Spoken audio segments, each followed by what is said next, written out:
Une nouvelle de Jorge Luis Borges, La forme de l'épée.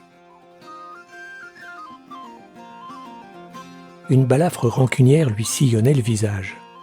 Arc gris, cendre et presque parfait, qui d'un côté lui flétrissait la tempe et de l'autre la pommette. Son vrai nom n'importe pas. À Tacuarembó, on l'appelait l'Anglais de la Colorada. Cardoso, le propriétaire de ces terres, ne voulait pas vendre. J'ai entendu dire que l'Anglais avait eu recours à un argument imprévisible. Il lui avait confié l'histoire secrète de sa cicatrice. L'Anglais venait de la frontière de Rio Grande del Sul. Il se trouva des gens pour dire qu'il avait été contrebandier au Brésil. Les terres étaient en friche, les eaux amères. L'Anglais, pour remédier à cette déficience, travailla autant que ses péons. On dit qu'il était sévère jusqu'à la cruauté, mais scrupuleusement juste.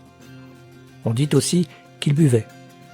Plusieurs fois l'an, il s'enfermait dans la pièce du Mirador et en émergeait 2 ou 3 jours plus tard, comme d'une bataille ou d'un vertige, pâle, tremblant, effaré et aussi autoritaire qu'auparavant. Je me rappelle son regard glacial, sa maigreur énergique, sa moustache grise. Il ne fréquentait personne. Il est vrai que son espagnol était rudimentaire et mêlé de brésilien. Excepté quelques lettres commerciales ou quelques brochures, il ne recevait pas de correspondance. La dernière fois que je parcourus les départements du Nord, une crue de la rivière Caraguatá m'obligea à passer la nuit à la Colorada. Au bout de quelques minutes, je crus remarquer que mon apparition était inopportune. J'essayais de gagner les bonnes grâces de l'Anglais. J'eus recours à la moins perspicace des passions, le patriotisme. Je dis qu'un pays ayant l'esprit de l'Angleterre était invincible. Mon interlocuteur acquiesça, mais il ajouta avec un sourire, il n'était pas anglais. Il était irlandais, de Dungarvan. Cela dit, il s'arrêta, comme s'il avait révélé un secret. Après le dîner, nous sortîmes pour regarder le ciel. Il s'était éclairci, mais derrière les coteaux, le sud fendillait et zébrait d'éclairs, tramait un autre orage. Dans la salle à manger délabrée, le péon qui avait servi le dîner apporta une bouteille de rhum. Nous bûmes longuement, en silence. J'ignore l'heure qu'il était quand je remarquai que j'étais ivre. Je ne sais quelle inspiration, quelle exultation ou quel dégoût me fit parler de la cicatrice. Le visage de l'Anglais s'altéra. Pendant quelques secondes, je pensais qu'il allait me mettre à la porte. À la fin, il me dit de sa voix habituelle « Je vous raconterai l'histoire de ma blessure à une condition. Je n'en atténuerai ni l'opprobre, ni les circonstances infâmes. » J'acquiesçai. Voici l'histoire qu'il raconta en faisant alterner l'anglais et l'espagnol, et même le portugais. Vers 1922, dans une des villes du Connaught, j'étais un des nombreux Irlandais qui conspiraient pour l'indépendance de leur pays. Quelques-uns de mes compagnons survivants se sont consacrés à des besognes pacifiques. D'autres, paradoxalement, se battent sur les mers et dans les déserts, sous les couleurs anglaises.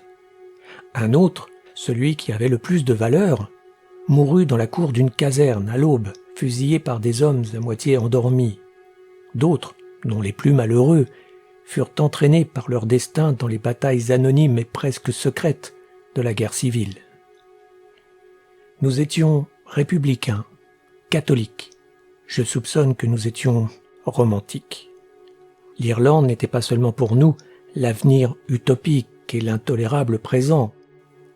Elle était une mythologie amère et affectueuse. Les tours circulaires et les marées rouges, le renvoi de Parnell et les immenses épopées qui chantent les taureaux volés, qui dans une autre incarnation avaient été des héros et dans une autre des poissons et des montagnes. À la fin d'un après-midi que je n'oublierai jamais, arriva un affilié de Munster, un certain John Vincent Moon. Il avait à peine 20 ans, il était maigre et flasque à la fois. Il donnait l'impression désagréable d'être invertébré. Il avait étudié avec ferveur et fatuité presque toutes les pages de je ne sais quel manuel communiste. Le matérialisme dialectique lui servait à trancher n'importe quelle discussion. Les raisons qu'un homme peut avoir pour en haïr un autre ou l'aimer sont infinies.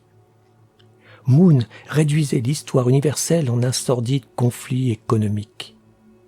Il affirmait que la révolution était prédestinée à triompher. Je lui dis qu'un gentleman ne peut s'intéresser qu'à des causes perdues. Il faisait déjà nuit. Nous continuâmes à dissentir dans les couloirs, dans les escaliers puis dans les rues vagues. Les jugements de Moon m'impressionnèrent moins que le ton apodictique intransigeant. Le nouveau camarade ne discutait pas, il décrétait avec dédain et avec une certaine colère. Quand nous arrivâmes aux dernières maisons, une brusque fusillade nous assourdit.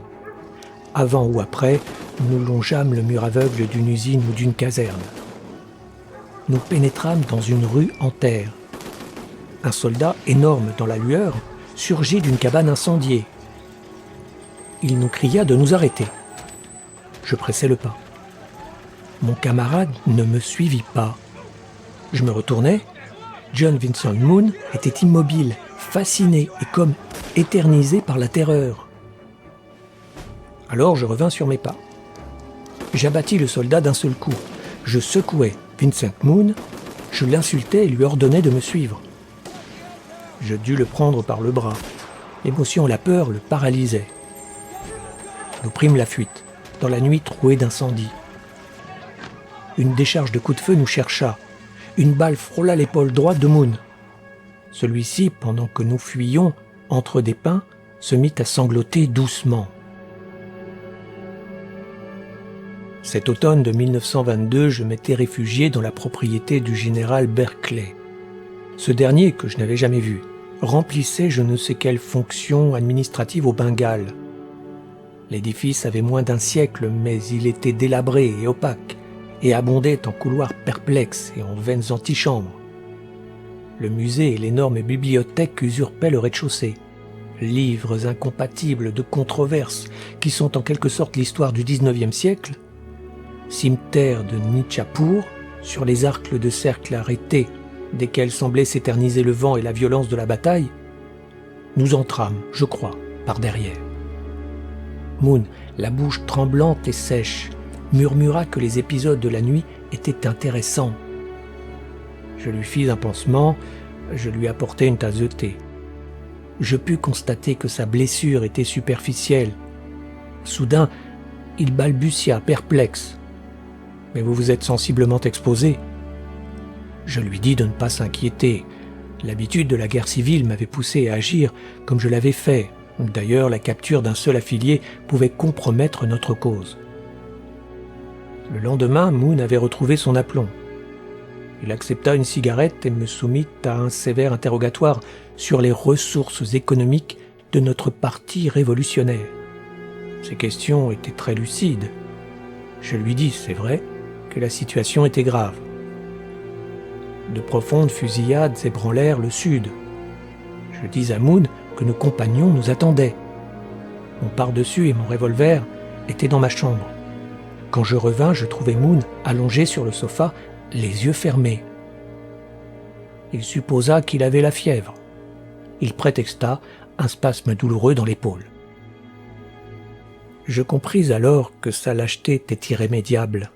Je le priai gauchement de se soigner et pris congé. Cet homme apeuré me faisait honte, comme si c'était moi le lâche et non Vincent Moon.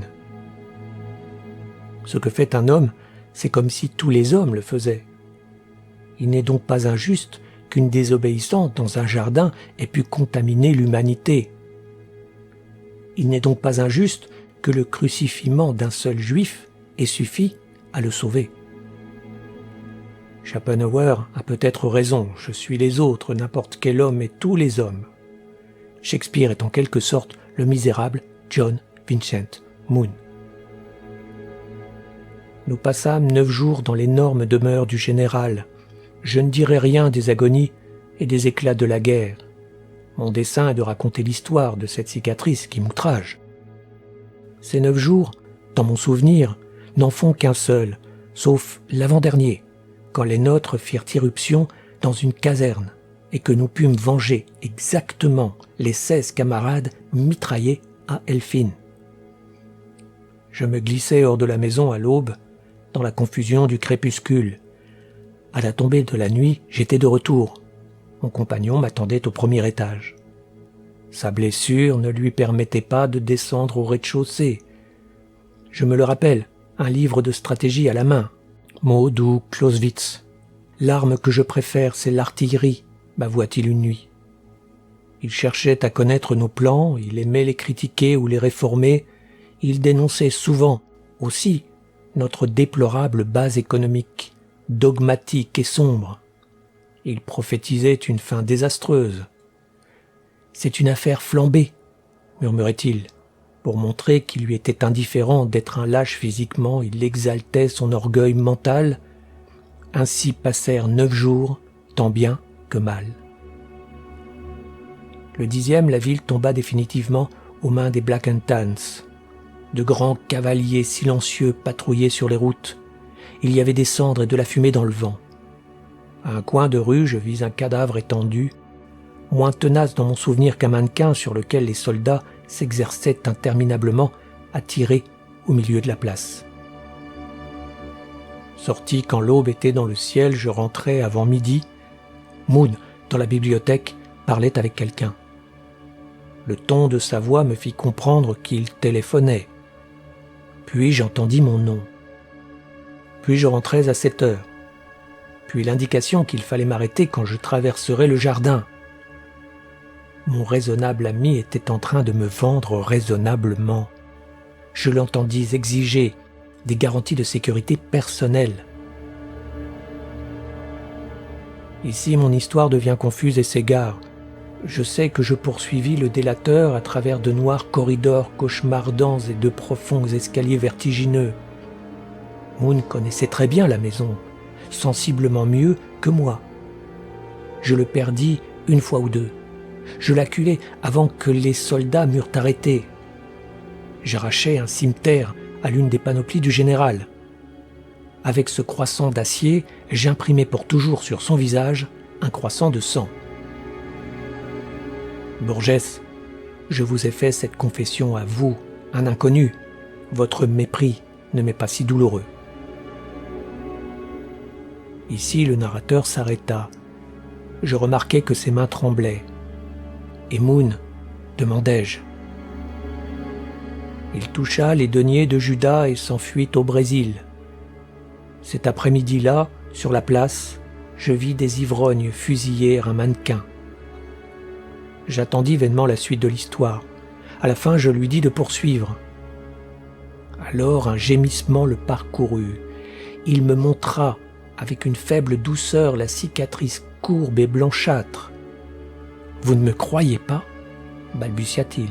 « Ne voyez-vous pas que la marque de mon infamie est écrite sur ma figure ? Je vous ai raconté l'histoire de cette façon pour que vous l'écoutiez jusqu'à la fin. J'ai dénoncé l'homme qui m'avait protégé. Je suis Vincent Moon. Maintenant, méprisez-moi. »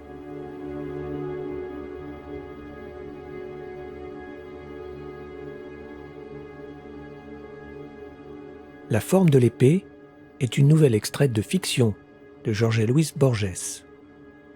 Réalisation sonore et interprétation, Eric Hansen.